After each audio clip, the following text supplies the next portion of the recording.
What a weekend. A great set of conference championship games Sunday afternoon. A slate that will feature rematches from the regular season and teams with offenses that can certainly pile up the points. The Week 6 showdown between the Patriots and Chiefs under the lights in Foxborough was a high-scoring affair. Time now for the rematch. Going against a team that's 5-0 is really no margin of error. When you play in this league, you want to play against the best, and they've been one of the best for a long time. Mahomes drops that, fires down the middle, picked off by Hightower. This place is in now. Gives it to Michel, runs it through the left side, plowing his way into the end zone. He lobs a throw left for Edelman, who's open and backpedals to make the catch for a Patriots touchdown. They give it to Michel, runs it through the right side, in for his second touchdown of the night. Chiefs down 24-9 on 3rd and 3. Mahomes now flush from the pocket up the field. Catch made, Kareem Hunt, touchdown, Kansas City. Brady in trouble, being chased. He drops the ball. The Chiefs have it at the 29. Mahomes, corner pattern right. He wants Tyreek Hill, makes the catch. Touchdown. Fade pattern left side. Tyreek Hill, he's got a touchdown. And the Chiefs take the lead. He moves up. He's going to run. He dives into the end zone. A touchdown for the Patriots. He's throwing deep. He's got Tyreek Hill wide open. Touchdown. A 40-40 tie at 3:03 to go in the game. Throwing a long ball right for Gronkowski. Separation. He's tackled by Parker. Inside the 10. Right down the middle. A game winner. And the Patriots prevail. Hello, hello, hello. It is a midweek edition of NFL Live. We're glad you're with us. Wendy Nix, Josina Anderson, Coach John Fox, and Teddy Bruschi. There are 4 teams still standing. You just got a close-up look at 2. We will start with the weekend ahead. And where else but that incredible quarterback matchup between a 41-year-old Tom Brady and 23-year-old Patrick Mahomes, the 18-year, 45-day age gap, the largest between 2 opposing quarterbacks in postseason history.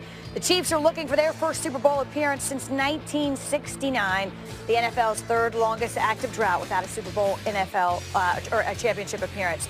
And then there's New England, 3-5 on the road in 2018. The 2010 Packers, the only team to win the Super Bowl after posting a losing road record in the regular season. Hello, Mike Reese. For more, we'll turn to our intrepid Patriots reporter who joins us from Foxborough. The Patriots, Mike, as you heard, 3-5 on the road. What do you hear from this team about having that chip on their shoulder?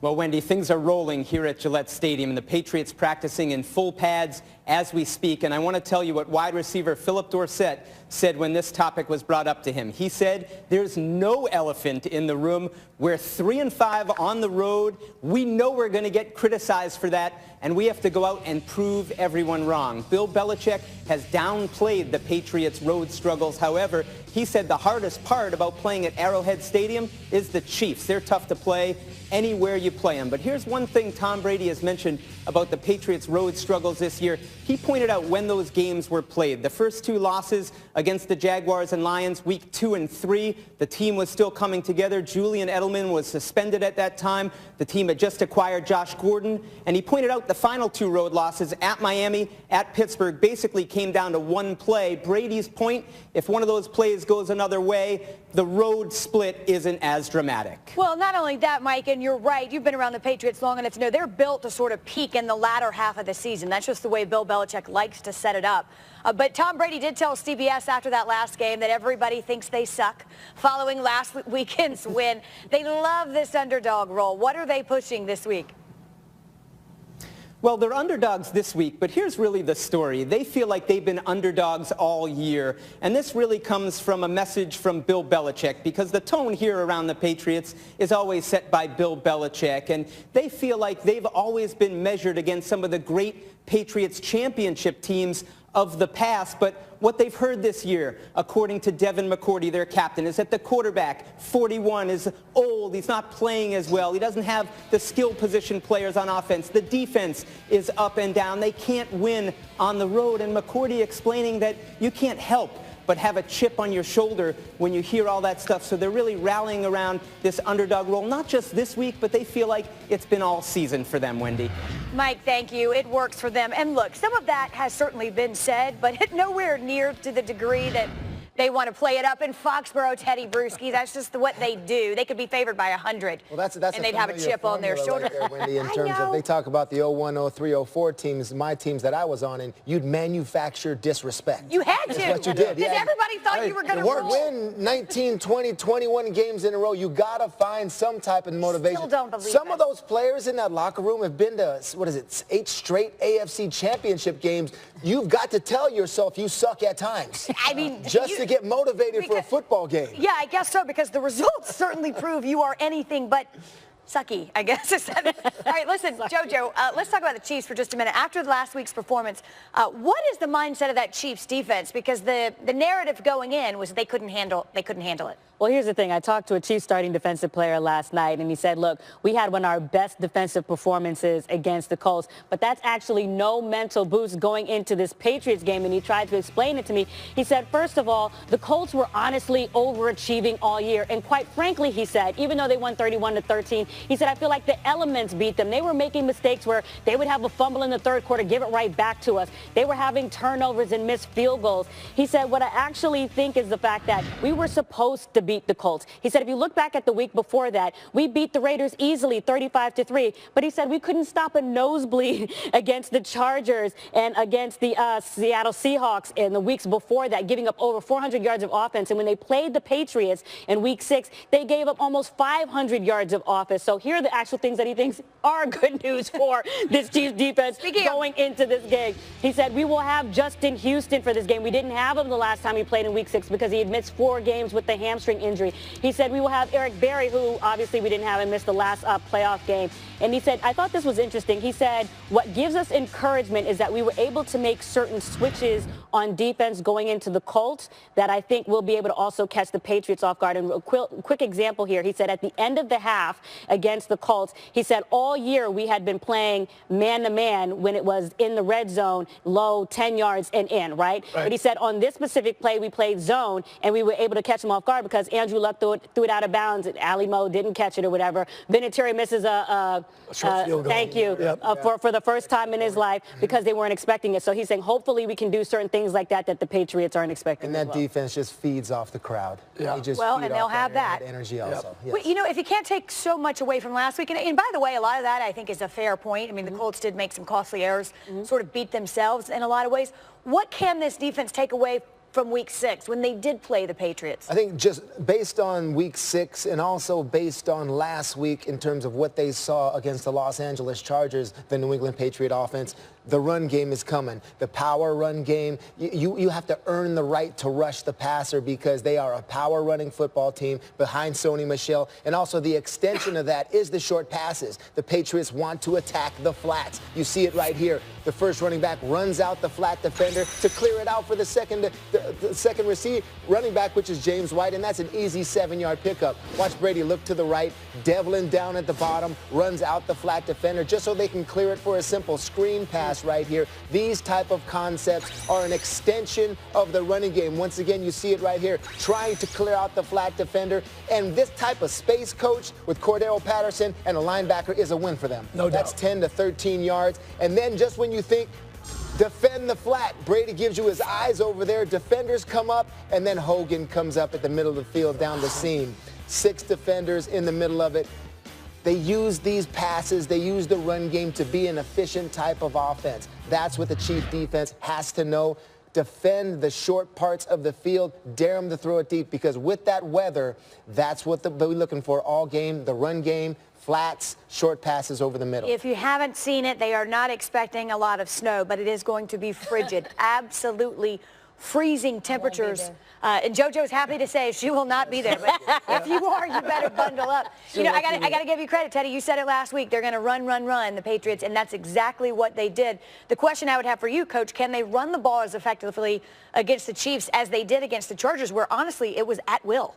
Well, I don't think they'll be as successful. They're going to run the ball. Bill Belichick and Josh McDaniels, they're going into this game in this kind of weather, are going to run the ball. They're going to get in 21 personnel, 2 backs, 1 tight end, and they are going to run the power, and they are going to run the zone. Against the Chargers, what people don't realize is they get a lot of credit for being this masterful 7 DB, defense. Well, the reality is they were down 3 inside linebackers. Talking to the Chargers coaches, that was by necessity, not by design. And there's no doubt the New England Patriots saw that and took full advantage of it, not just in the run game either, where they matched them in that 21 personnel, but also on play action. Those young DBs don't have that experience to recognize the difference between run and pass, and they were hit on some very big play action passes. So they will try to run the ball. I don't know if they'll be as successful as they were against LA Chargers. Well, again, much will be made of New England's road record, although I do think Tom Brady makes a very valid point that some of those losses came so early when you really couldn't tell a whole lot in September and early October. If there was any question of the mental toughness of the New England Patriots, the biggest test of mental toughness for an NFL football team, not only winning on the road, but winning on the road in a championship environment, because that's the last level. I mean, you can't get any more intense of an environment. They'll have the opportunity to answer all of those doubts, all those doubters this week. But even if they do, they will say it again next week, so don't worry about it. If you like that philosophy, they will still be the underdogs, Teddy, no matter what. Got to manufacture it. Got to manufacture. All right. You'll hear from Patrick Mahomes coming up. We will revisit this matchup in just a little bit. The longest tenured coach in Cowboys history won 5 NFC titles, 2 Super Bowls. The second longest has never even reached a championship game.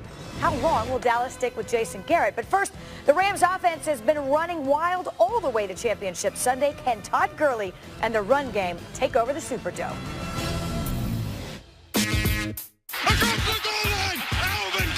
How about this in week 9, 35 up, game on. Touchdown, Mike Thomas, and the Saints strike a hole in the hearts of the Rams.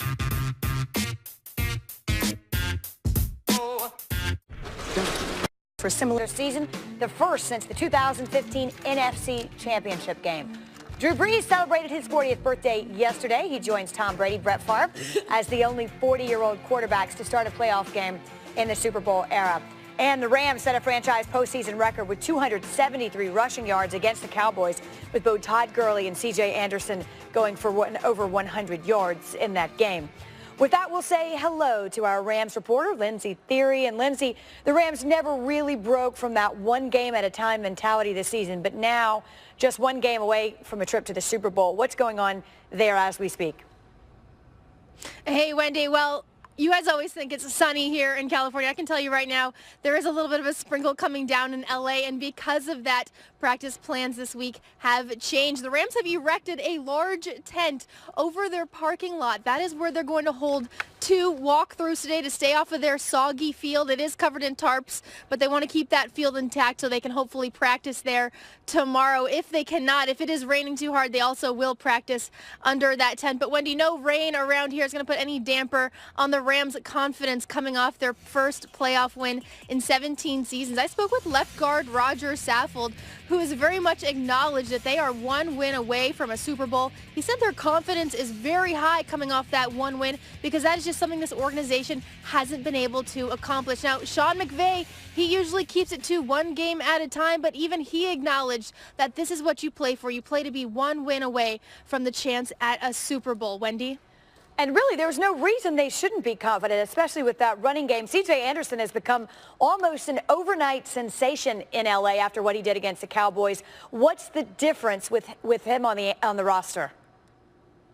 Wendy, he really has. Everywhere you look, LA TV, LA radio, it's all about C.J. Anderson right now. And really, it goes back to his story. Remember, he was on the couch in mid-December before the Rams needed a backup running back and signed him. And then he came in, he put together 2 consecutive games, rushing for more than 100 yards.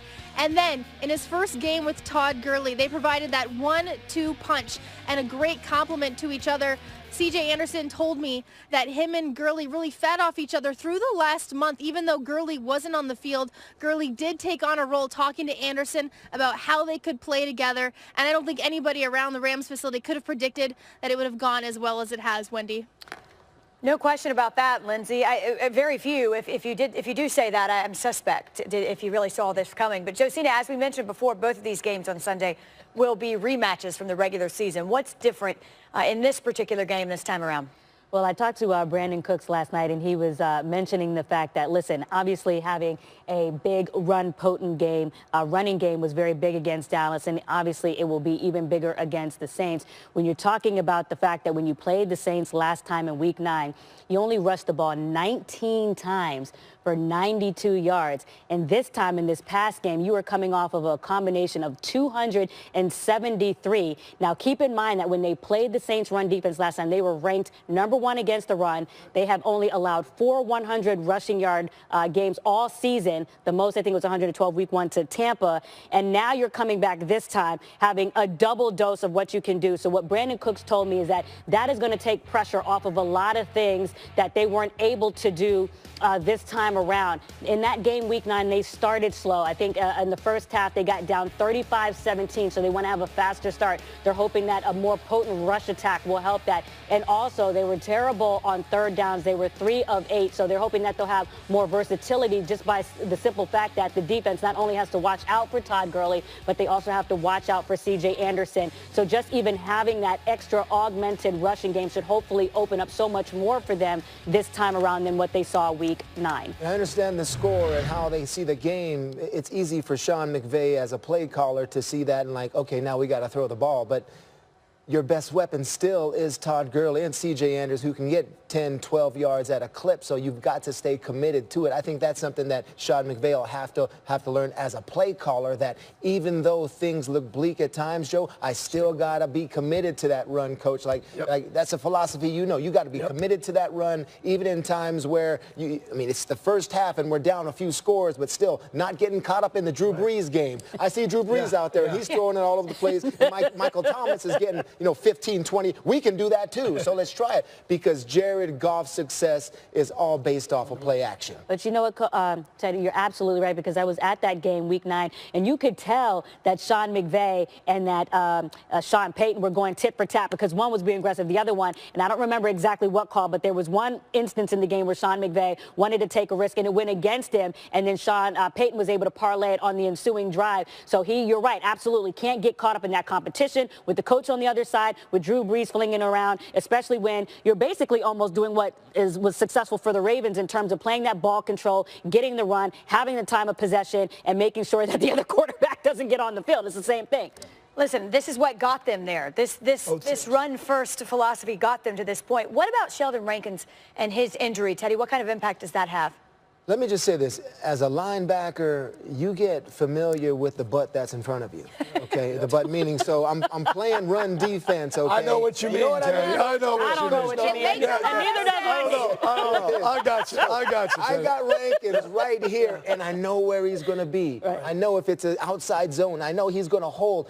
Basically, all you see is the butt. All right, that butt's going to hold right there, and I can go over the top. It's the visual that you have as a linebacker, that player, that number. I can go fast now. I know when he'll take a chance, and I got to stay backside. That type of familiarity as a linebacker you don't have right now. So Demario Davis, he's one of the better run-stuffing linebackers in the league. He'll still be ready to go, but that Rankins, Wendy, he's a huge loss. That's a good football player right there, stopping the run. He's going to be missed.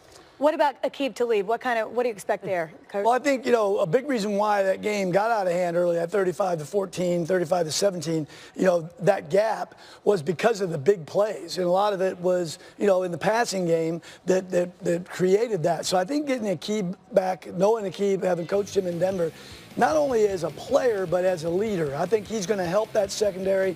This is going to be critical because they will take their shots. Let's not lose sight. But the reason both these teams are where they are is because they can run the ball. The battle of the Shawns all season has been about that run game, and both teams are very capable. But those big plays will be the difference in the score, I believe, and Aqib Talib will really help, especially with the matchup on Michael Thomas. Aqib is a longer, bigger player, and I think they're going to need that however they distribute their secondary against these receivers. Yeah, you got to understand, Marcus Peters is going to want a piece, though. I understand. He's willing to payback because I saw that about the gumbo. He got embarrassed. He got embarrassed. He's going to want his chances. Ooh, he's already lit. Matchup a lot, said Sean Payton. A lot. Well, all right. Well, Antonio Brown's relationships with the Steelers has worn thin. Trade rumors are circulating. Has success changed Antonio Brown? One of his former coaches says yes, it has. You'll hear from him next.